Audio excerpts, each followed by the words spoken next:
et supérieur en puissance, impétueux comme les eaux, tu n'auras pas la prééminence, car tu es monté sur la couche de ton père. Tu as souillé ma couche en y montant. Donc c'est après avoir béni Ephraim et Manassé qu'il vient maintenant parler maintenant à Ruben.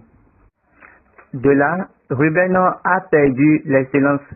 Rien en Ruben ne sera plus excellent. Maintenant, quand on a vu l'arrivée de Moïse, Moïse n'a pas changé l'ordre de l'alliance. Moïse a gardé l'alliance telle que Jacob avait laissé, parce que Moïse aussi a compris l'ordre de l'alliance.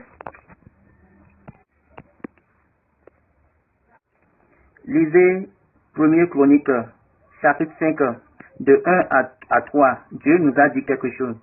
Fils de Ruben, premier-né d'Israël, car il était le premier-né, mais parce qu'il souilla la couche de son père, son droit d'aînesse fut donné au fils de Joseph, fils d'Israël. Toutefois, Joseph ne dut pas être enregistré dans les généalogies comme premier-né.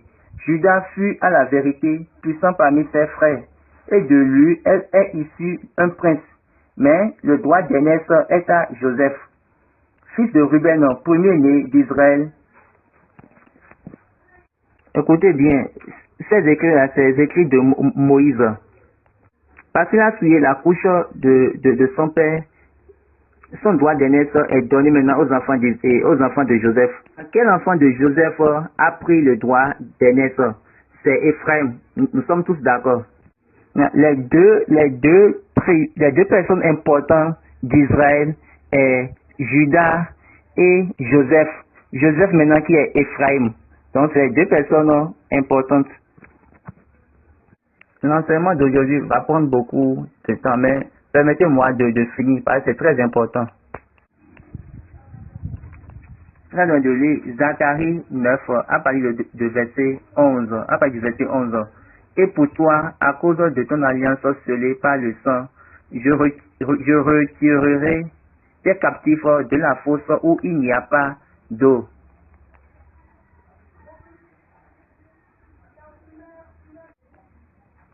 Quand nous allons au verset 13, car je bande Judas comme un arc et j'arme Ephraim comme un arc. Est-ce que vous voyez la différence entre bande et arme? C'est entre bander et armer. Quand tu es bandé, ça veut dire quoi? Tu es extraordinaire. Maintenant, quand tu n'es pas bandé, tu es naturel, tu es ordinaire.